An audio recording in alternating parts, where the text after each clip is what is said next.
ये कहानी है मंगल ग्रह पर रहने वाले कोको की। एक शाम वो अपने दोस्त डूडू के साथ घूमते हुए घर से बहुत दूर निकल आया। ये मंगल ग्रह की वो जगह थी जहाँ मंगल के वासियों का जाना सरकार ने बंद कर रखा था। दोनों उसके करीब पहुँच चुके थे। वो जगह दीवारों से घिरी थी। कोको ने कहा, चलो आज इसके अंदर जाकर देखते हैं कि आखिर क्या बात है जो सरकार ने वहाँ जाने पर पाबंदी लगा रखी है। मेरे दादाजी कहते हैं कि इधर उन्होंने आदमियों को देखा था। वो पृथ्वी ग्रह के वासी है। मैं तो नहीं जाऊंगा क्योंकि तू डरपोक है। तुझे नहीं जाना तो मत जा, मैं तो जा रहा हूँ। कहकर कोको दीवार पर चढ़कर दूसरी ओर कूद गया। डूडू ने उसे रोकने की कोशिश की, लेकिन कोको कहाँ मानने वाला था। उस ओर घने पहाड़ थे। जंगल को पार करने के बाद एक खाली मैदान दिखा, जिसके बीचों बीच एक अंतरिक्ष यान था। कोको उसे देखकर रोमांचित हो उठा। कोको की जिज्ञासा उसे उस ओर खींच रही थी। बिना कुछ सोचे समझे वो उस ओर बढ़ गया। वहां पहुंचकर उसे एक दरवाजा दिखाई दिया। कोको ने उस दरवाजे का हैंडल पकड़कर खींचा। दरवाजा खुल गया। कोको तुरंत अंदर चला गया। अंदर एक तरफ बहुत सारे बटन्स और कंप्यूटर लगे हुए थे। आदमियों के पहनने वाले कुछ सफेद सूट्स रखे हुए थे। कोको आंखें फाड़े वहां रखी हर चीज देख रहा था। वो चलता हुआ दूसरे केबिन में गया। वहां खाने पीने और एक्सरसाइज की चीजें थी। उसके आगे एक केबिन और था। कोको जब वहां गया तो उसे किसी के बात करने की आवाज सुनाई दी। ठीक है, हम यहाँ से निकल रहे हैं। Over and out. उस आदमी के इतना कहने के बाद अंतरिक्ष यान स्टार्ट हो गया। कोको डर गया। वो भागा भागा बाहर वाले केबिन में आया तो देखा कि 4 लोग सफेद सूट पहने बाहर से अंदर आ रहे हैं। उन्होंने दरवाजा बंद कर दिया। उनकी नजरों से बचते हुए कोको वापस पहले वाले केबिन में आ गया। एक छिपने लायक जगह देखकर कोको वहीं छिप गया। अंतरिक्ष यान उड़ने लगा। कोको अपने यहाँ आने पर पछता रहा था। वो रोने लगा। रोते रोते उसे नींद आ गई। जब कोको की नींद खुली, अंतरिक्ष यान पृथ्वी पर उतर चुका था। वो छुपते छिपाते हुए बाहर निकला तो देखा कि वहाँ बहुत से लोग इकट्ठा थे।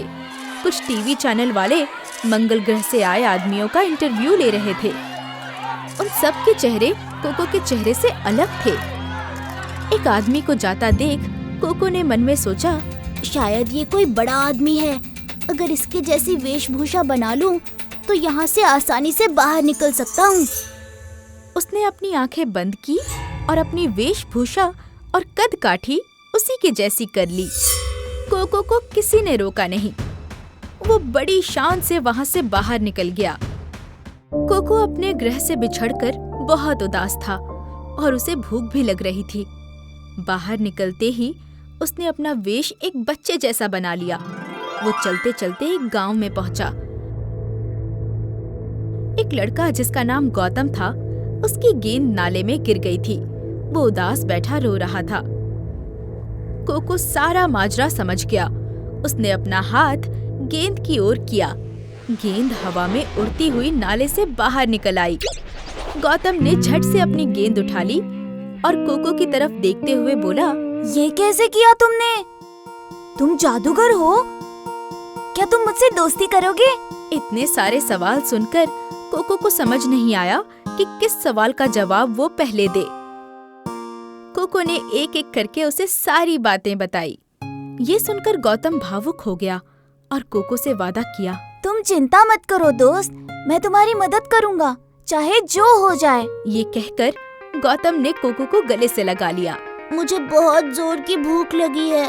तुम मेरे साथ मेरे घर पर चलो, मैं तुम्हें माँ के हाथ का स्वादिष्ट भोजन खिलाऊंगा। गौतम उसे लेकर अपने घर आया और पेट भरकर खाना खिलाया।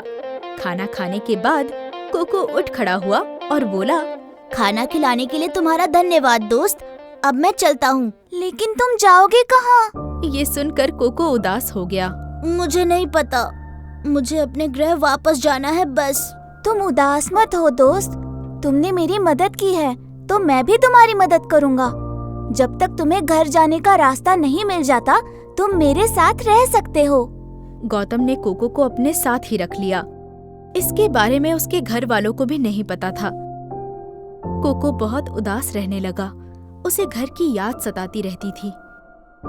जब गौतम से रहा नहीं गया तो वो कोको को स्कूल ड्रेस पहनाकर अपने स्कूल ले गया ताकि उसका मन बहले। स्कूल में बाकी बच्चों से मिलकर कोको को अच्छा लगा। आज वहाँ खेल प्रतियोगिता होने वाली थी। गौतम के कहने पर कोको ने भी उसमें हिस्सा लिया। सबसे पहले फुटबॉल का मैच था। कोको ने पहली किक में ही फुटबॉल की हवा निकाल दी। सारे लड़के ये देखकर हैरान थे। उसके बाद बारी आई क्रिकेट की। गौतम के आउट होने पर कोको बैटिंग करने आया। पहली ही गेंद पर उसने इतनी जोर से छक्का मारा कि गेंद गायब ही हो गई। सभी लड़कों ने सर पकड़ लिया। अब की बार उन्होंने बास्केटबॉल खेलनी शुरू की। कोको के हाथ में बॉल आई तो उसने इतनी लंबी जंप मारी जैसे हवा में उड़ रहा हो और गेंद को बास्केट में डाल दिया। ये देखकर सभी लड़के आश्चर्यचकित थे। साइड में खड़ा गौतम ये सब देखकर खूब एंजॉय कर रहा था। तभी सोनू नाम का एक लड़का अपने दोस्तों के साथ आया और उसने गौतम को धक्का दे दिया। गौतम नीचे गिर गया। सोनू और उसके दोस्त उस पे हंसने लगे। कोको की नजर इस पे पड़ी। वो गुस्से में वहाँ आया और इससे पहले कि वो कुछ करता, गौतम ने उसे रोक दिया। चलो यहाँ से चलते हैं। हाँ चले जाओ, वरना तुम्हारा कचूमर निकाल दूंगा। कोको को इस बात पे फिर गुस्सा आया, लेकिन वो गौतम की वजह से चुप रहा। घर पहुँचने के बाद कोको ने गौतम से पूछा, आखिर तुम मुझे रोक क्यों रहे थे? मैं उन्हें ऐसा सबक सिखाता कि वो याद रखते। कोको, ये लोग मुझे हमेशा परेशान करते हैं, मेरी कमजोरी का फायदा उठाते हैं। आज तो तुम इन्हें सबक सिखा दोगे, लेकिन कल को जब तुम पृथ्वी पर नहीं रहोगे तो सोनू मुझे इसकी वजह से और ज्यादा परेशान करेगा। बात तो तुम्हारी सही है। हमें कोई ऐसी तरकीब निकालनी होगी जिससे ये हमेशा हमेशा के लिए तुम्हारा पीछा छोड़ दें। थोड़ी देर सोचने के बाद कोको के दिमाग में एक तरकीब आई जो उसने गौतम को बताई।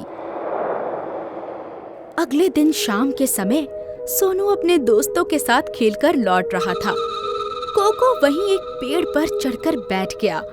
गौतम उनके पास पहुंचा और पीछे से आवाज दी, सोनू! सोनू रुक गया और उसने पीछे पलटकर देखा। ये देखो, ये फिर आ गया मार खाने। मजा तो मैं चखाऊंगा तुम लोगों को, बस देखते जाओ। ये सुनकर सोनू का एक दोस्त गुस्से में गौतम की तरफ बढ़ा। गौतम ने उसकी तरफ हाथ करते हुए ऊपर इशारा किया और उसे हवा में टांग दिया। ये देखकर सोनू और उसके दोस्त हैरान रह गए। तभी एक उड़ती हुई रस्सी आई। ये देखकर सोनू का दूसरा दोस्त भागने लगा। रस्सी ने उसके पैर बांध दिए। इससे पहले कि सोनू के तीसरे दोस्त को कुछ समझ आता, गौतम के इशारे पर कोको ने उसे शक्तिमान की तरह गोल गोल घुमाना शुरू कर दिया। सोनू डर के मारे कांप रहा था। सोनू के हाथ में जो गेंद थी वो अचानक से उसके हाथ से छूटकर हवा में गोल गोल घूमने लगी और फिर जाकर उसके सर पर लगी। सोनू वहाँ से भागा, लेकिन गेंद उसके पीछे ही पड़ गई थी। वो सोनू को कभी पीठ पर तो कभी हाथ पर बार बार मारती। थोड़ी देर बाद गौतम ने उसके बाकी के दोस्तों को भी छोड़ दिया। वो सब जब भाग गए तो कोको पेड़ से नीचे उतर आया। दोनों खूब हंसे। सोनू अब उसे सपने में भी कभी परेशान करने की नहीं सोच सकता था। उसे सबक मिल चुका था। अब से उसकी नजर में गौतम ज्यादा शक्तिशाली था। वो दोनों घर वापस आ गए। गौतम ने उसे अपने सारे खिलौने दिखाए, लेकिन कोको का मन नहीं लग रहा था। वो उदास था। उसे अपने घर की याद आ रही थी। आज पापा घर पर नहीं है, चलो हम उनके कंप्यूटर में गेम खेलेंगे। कंप्यूटर? हाँ, कंप्यूटर। चलो मैं दिखाता हूँ। गौतम उसे अपने पापा के कमरे में ले गया और कंप्यूटर ऑन किया। कोको ने कंप्यूटर का कीबोर्ड अपनी तरफ किया और उस पर कुछ टाइप करने लगा। जो गौतम के समझ से परे था। कंप्यूटर से उसने अपने यहाँ के हेडक्वार्टर को मैसेज किया और लोकेशन भेजा। थोड़ी देर में वहाँ से जवाब आया। आज रात हम तुम्हें लेने आ रहे हैं। मैसेज देखकर कोको खुश हो गया। तुम ये क्या कर रहे हो? मैंने अपने ग्रह पर मैसेज भेजा है, वो आज रात मुझे लेने आ रहे हैं। ये सुनकर गौतम उदास हो गया। उसने बोला, मैं तुम्हारे लिए खुश हूँ, लेकिन मुझे तुम्हारी याद आएगी। मुझे भी तुम्हारी याद आएगी। एक बात और, तुम कमजोर नहीं हो, तुम बहादुर हो। अगली बार से कोई तुम्हारे साथ बुरा बर्ताव करे तो तुम उसे सबक जरूर सिखाना। मैं वादा करता हूँ कि ऐसा ही करूँगा। और हाँ, मैं बड़ा होकर एस्ट्रोनॉट बनूंगा। फिर तुमसे मंगल ग्रह पर मिलने आऊंगा। फिर मैं तुम्हें वहाँ अपने दोस्तों से मिलवाऊंगा और हम मिलकर बहुत सारी मस्ती करेंगे। रात को कोको और गौतम छत पर पहुँचे। ऊपर से एक उड़न तश्तरी आई और गौतम की छत पर उतरी।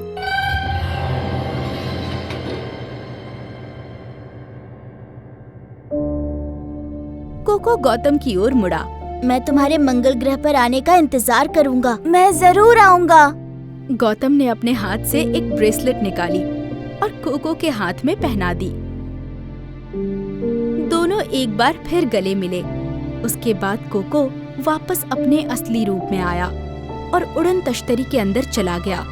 दोनों अलग अलग ग्रहों पर रहने वाले प्राणी थे, लेकिन दोस्ती तो दोस्ती होती है।